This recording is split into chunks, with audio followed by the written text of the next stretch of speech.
guys, and welcome to episode 4 of the Ben and Glen podcast. Today we're going to talk about dysplasia, especially dysplasia in adults.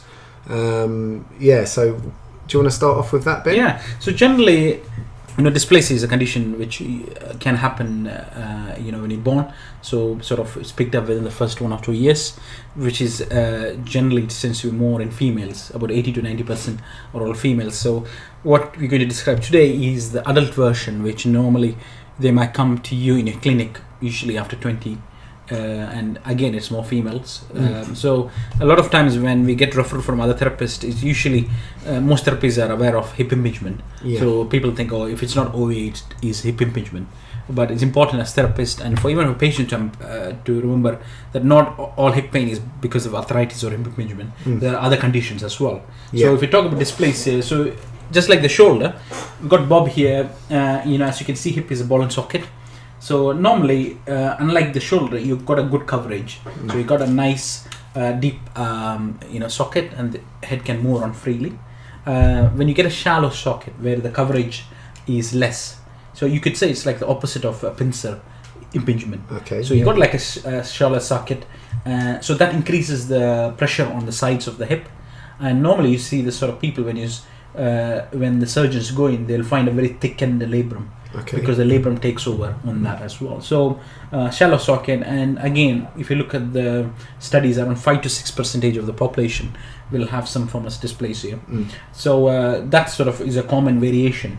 Again, it's more likely to be in females. Yeah. And for some reason, it tends to be more common in the left hip. So 80% of the patient will be in the most left. Yeah, it's quite interesting, isn't it? Do they know why that is? I think there's a genetic component because maybe the position the child is, Okay. Because you're born with a dysplasia, you don't get dysplasia. Yeah. So it seems like a positional genetic factors could be a factor as well. So those are the key things, overview of dysplasia. And those rates you mentioned about the prevalence in the general population, that's not the same in other populations, is it? So if we're looking at if we've seeing clients from a dance studio or from a gymnastics background or something like that, those rates are very different in those, aren't they? Yeah, that's a great point, because if you go to any dance club, like a big Royal Ballet or anywhere in London or anywhere, about 90% of your male and female dancers will have dysplasia. So clearly it's a common variation. A lot of yoga teachers I've seen also have dysplasia. It seems people with dysplasia go into those sort of activities. I guess they realize they have good flexibility. Yeah, I was going to say, I'm assuming it's because they're good at them. They go for that sort of, to be able to get their hips into those ranges. Yeah. So generally, those population, when I come to a dancer or a yoga teachers, generally they either are dysplastic hips normally, or they have hypermobility.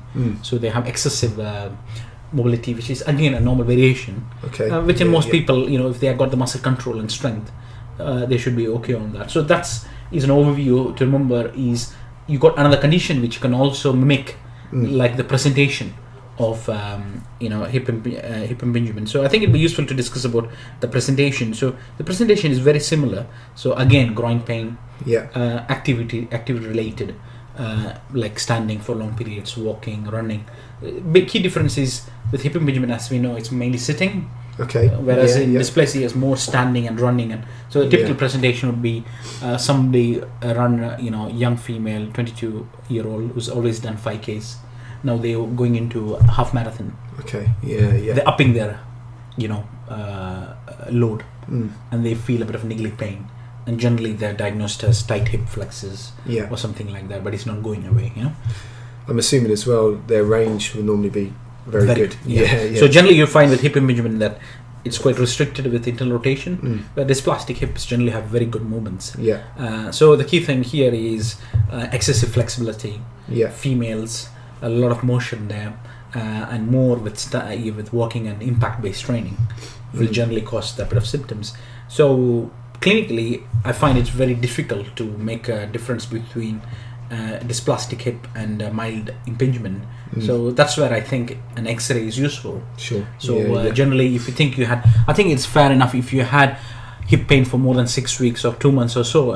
I think it's very reasonable to have an X-ray done. We don't want to jump straight on MRI or something, but an X-ray I don't think is going to harm anyone. What do you think? Yeah, no, I totally agree, and I think another issue along the same track really is a lot of clinicians that come on our courses say they struggle to differentiate maybe like an antiverted hip from a dysplastic hip.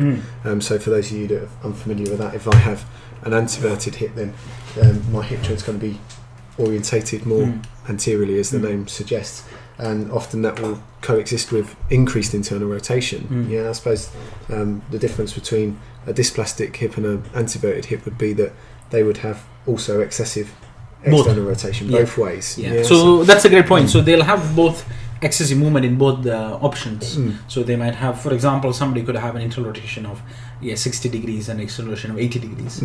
But the problem is it could also happen in somebody with hypermobility. Yeah. So you can't really say unless you have an X-ray. Yeah. Is it hypermobility or is it because of the bone stability, so you can't really differentiate, is it a true bone instability or is it because of laxity. So but all you can say is you got a lax hips, and an X-ray will clearly tell you whether you got a dysplastic hips or not, so they're quite tricky there. How do you go about rehabbing these clients? Quite different from your impingement, is because what the main problem is your stability, isn't it?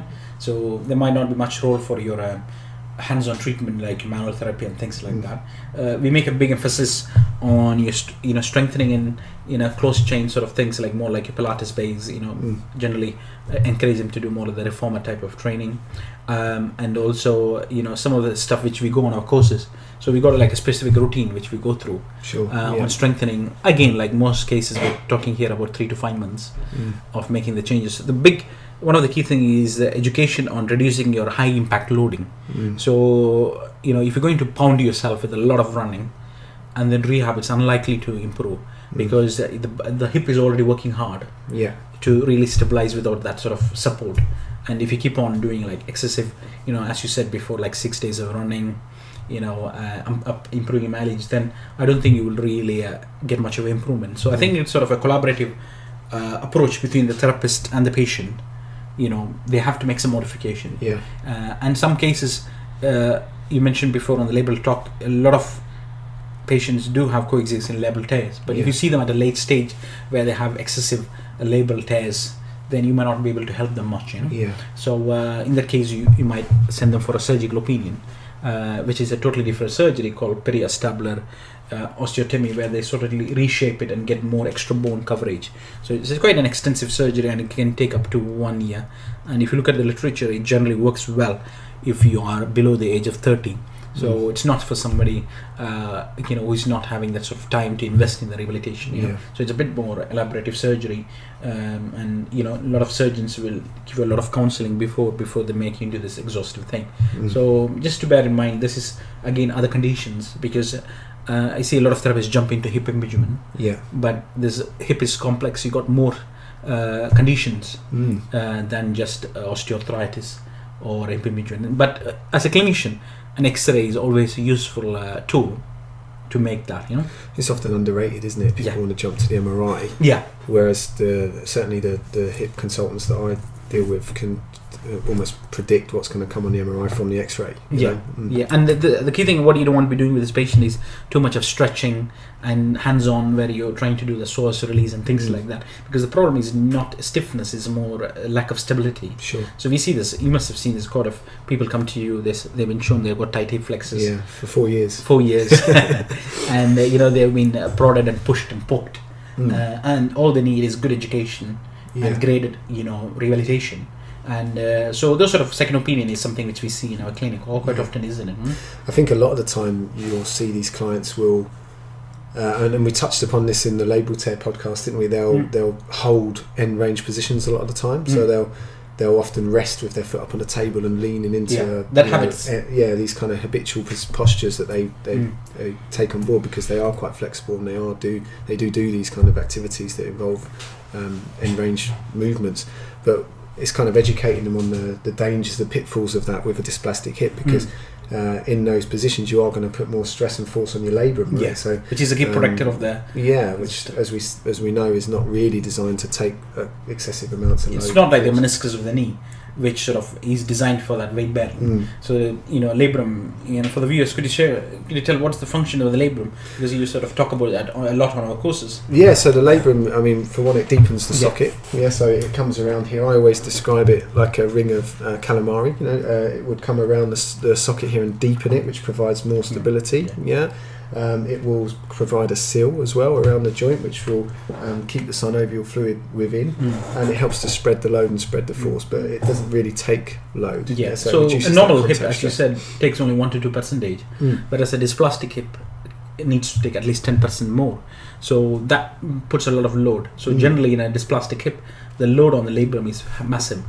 So generally already taking a lot more load, and then if you keep on stretching them, it's not really going to help those sort of cases. So it's definitely a new area, and that's rehab. We don't have much of studies to prove it, but as anything, if we have a graded approach, in some patient it can make a difference. And I must say, seeing more and more of these clients down at our Harley Street branch, getting more and more referrals for this kind of client. I think we're going to see more and more in the future as well, as it's coming on more on people's radar.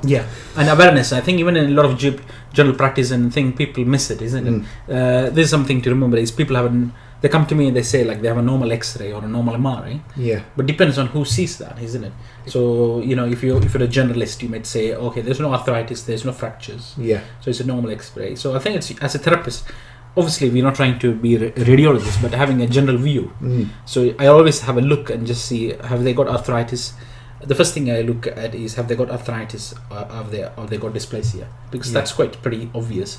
That can help our management, because clinical skills are good, but I think there's still a room for imaging, isn't it? We can't magically look at somebody's hips and say what type of anatomy they have. Well, I still think we can't diagnose it without it, right? And if you're, even if you're not confident as a therapist reading the X-rays, having the awareness to request that's commented on, so that the radiographers are not just looking for fractures or OA, saying, is there dysplasia present? Putting that on. Can you please comment on dysplasia? So that might give a bit more on that. So if you've got any concerns and if you're struggling, we are available on both at Harley Street Physio, as well as Glen is also at Hemel. So all the video links are there. So hope you enjoyed that sort of segment, and this is an area which I think we're trying to raise awareness on our courses, isn't it? Because dysplasia, I think, is not really. I was not taught in my undergraduate or postgraduate. How about you, Glenn? Did you have much awareness? No. OA, and arthrogenic techniques, and then touched on impingement. But again, that was a new area when we were studying. It's, I think most people will only come across this from their own further education and going on courses like the ones we provide and others similar. Great. Thank you, guys, and hope to see you on our next podcast.